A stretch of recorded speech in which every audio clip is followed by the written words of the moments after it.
आक्रो military base Sindh, Gujranwala military base Punjab, Khuzdar military base Balochistan, Pano Akil base Sindh और Sargodha military base Kirana Hills. ये सभी नाम जानना हमारे और आपके लिए, हम दोनों के लिए बहुत ही ज़रूरी है, क्योंकि ये पाकिस्तान के वो मिलिट्री बेस हैं जहां पर हमारे दुश्मन ने परमाणु हथियारों का जखीरा जमा कर रखा है।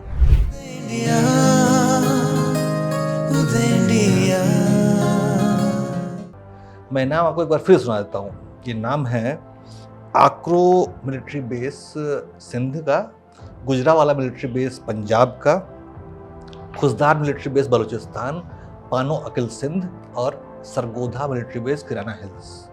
वैसे तो पाकिस्तान में और भी कई सारे न्यूक्लियर बेस मौजूद हैं, लेकिन ये पाकिस्तान के उन परमाणु हथियारों के अड्डों के नाम हैं जो कि भारतीय सीमा के बहुत ही नज़दीक मौजूद हैं, यानी कि सर्जिकल स्ट्राइक किए जाने की राह देख रहे हैं। इसके अलावा पाकिस्तान में कठुआ का यूरेनियम शोधन प्लांट, गढ़वाल का एनरिचमेंट प्लांट, पाकिस्तान की नेशनल डेवलपमेंट कॉम्प्लेक्स फतेहगंज और गुजरावाला गैरिसन, इन सभी स्थानों पर परिशोधित किए हुए यानी कि रिफाइन किए हुए यूरेनियम के भंडार मौजूद हैं, जिनसे कभी भी परमाणु बम तैयार किया जा सकता है। तो दुश्मन के पास मौजूद इन खतरनाक हथियार के भंडार के साथ क्या किया जाना चाहिए? जाहिर सी बात है कि उसको जितनी जल्दी से जल्दी हो सके उतनी ही जल्दी खत्म कर देना चाहिए। अब आप कहेंगे कि ये काम इतना आसान होता तो पहले ना कर दिया जाता, इतना लंबा इंतजार क्यों किया गया? तो मैं कहूँगा कि पाकिस्तान के सभी परमाणु ठिकानों पर एक साथ हमला करके उन सभी को खत्म किए जाने की योजना अब से लगभग 42 साल पहले ही बन चुकी थी, लेकिन कुछ कारणों से उस पर अमल नहीं हो पाया। और ऐसा क्यों नहीं हो पाया ये भी मैं आपको बताऊंगा। लेकिन आप जरा सोचिए कि जो योजना 40 साल पहले बन चुकी थी वो उस पर अमल अब क्यों नहीं हो सकता है, इसके बारे में बाद में बात करेंगे। पहले सुनिए कि लगभग 40 साल पुरानी ये दिलचस्प कहानी कैसे कैसे आगे बढ़ी थी। मामला कुछ यूँ था कि 80 का दशक था और लगभग 82 या 83 में पाकिस्तान के रावलपिंडी में कुछ भारतीय जासूस जो थे, जो कि उस वक्त हमारी जो संस्था है रा रिसर्च एंड एनालिसिस विंग, उसके कुछ जासूस एक नाई की दुकान से कटे हुए बाल उठाकर ले जा रहे थे। अब आप सोचेंगे कि जासूस नाई की दुकान से कटे हुए बाल उठाए क्यों ले जा रहा था?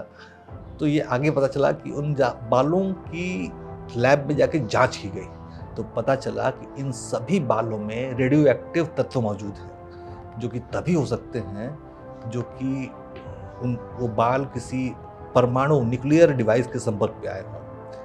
और ये बाल जो जानते हैं किन लोगों के थे? ये बाल थे उन वैज्ञानिकों के जो पाकिस्तान के कहूटा में स्थित न्यूक्लियर लेबोरेटरी में काम कर रहे थे। इन सभी के बालों में रेडियो एक्टिव तत्व मिलने का एक ही कारण हो सकता था कि ये सभी वैज्ञानिक जहां काम कर रहे थे वहां पर परमाणु संयंत्र संबंधित अभियान चलाया जा रहा था, जिसके बाद पाकिस्तान के इस परमाणु संयंत्र की और भी बारीकी से जांच होने लगी और फिर बहुत ही जल्दी इस बात की पुष्टि हो गई कि पाकिस्तान जो है वो है न्यूक्लियर बम बनाने की तैयारी में जुटा हुआ है।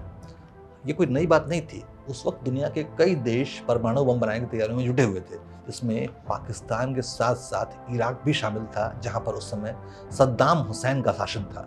लेकिन 7 जून 1981 को इजरायली वायुसेना ने सऊदी अरब, जॉर्डन और मिस्र जैसे 3 विरोधी देशों की सीमाओं को क्रॉस करते हुए इजरायल में दाखिल हुए और उसी इराक में स्थित इराक के जो निर्माणाधीन परमाणु संयंत्र था उसका, जो ये बन ही रहा था, उसको नष्ट कर दिया।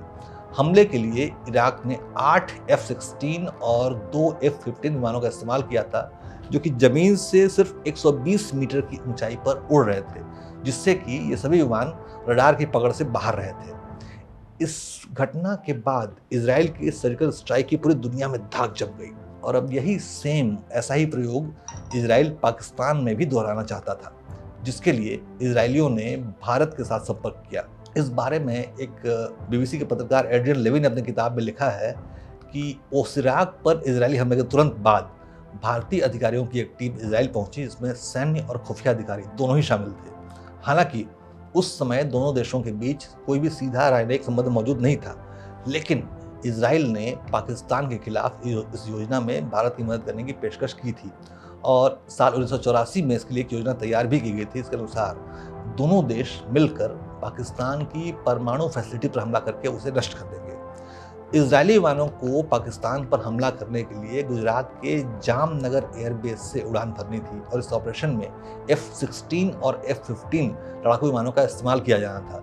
लेकिन इजराइल और भारत की इस जुगलबंदी की, इस योजना की खबर जो है वो पाकिस्तान की खुफिया एजेंसियों को लग गई। इसके बाद उनके हाथ पैर फूल गए और उन्होंने ये खबर अमेरिकन मीडिया में लीक कर दी। और फिर 1984 में अमेरिकन अखबार द वाशिंगटन पोस्ट और ABC न्यूज़ में ये खबर छप गई कि इजराइल और भारत मिलकर पाकिस्तान की न्यूक्लियर फैसिलिटीज़ पर हमला करने की योजना बना रहे हैं। अब अमेरिकन मीडिया में ये खबर छपने के बाद अमेरिका ने भारत पर दबाव बनाना शुरू किया कि वो इस कार्रवाई में शामिल ना हो। हालांकि तत्कालीन प्रधानमंत्री जो थी, इंदिरा गांधी जो थी, उन्होंने इस योजना को अपनी मंजूरी दे दी थी। लेकिन अमेरिकी खुफिया एजेंसी CIA ने पाकिस्तान को ऑपरेशन के बारे में सतर्क कर दिया और फिर उसी साल इंदिरा गांधी जी की हत्या भी हो गई थी। आपको याद होगा 1984 में इंदिरा गांधी की हत्या कर दी गई थी। इसके बाद पूरे देश में उथल पुथल मच गई थी और यही कई सारी वजह थी। इसके बाद भारत और इजराइल ने इस योजना को रद्द करने का फैसला कर दिया। लेकिन इस बार पहलगाम में जो बर्बर आतंकवादी हमला हुआ है, उसके बाद भारत के पास वक्त है, मौका है और दस्तूर भी है कि पाकिस्तान को उसके उन परमाणु हथियार से महरूम कर दिया जाए जिसके बल पे वो पूरी दुनिया को धमकी देते रहता है। इसीलिए इस न्यूज़ क्लिक की शुरुआत में ही मैंने आपको पाकिस्तान के कुछ परमाणु सुविधा संबंध मिलिट्री बेस के नाम गिनाए थे। ये नाम थे Akro military base Sindh, Gujranwala military base Punjab, Khuzdar military base Balochistan, Pano Akil military base Sindh, Sargodha base Kirana Hills. ये नाम आप नोट करके रख लीजिए क्योंकि ये इलाके अब ध्वस्त होकर इतिहास के पन्नों में दफन होने वाले हैं। कब और कैसे होगा ये हमारे प्रधानमंत्री मोदी जी अब तक शायद तय भी कर चुके होंगे। जय हिंद, जय भारत।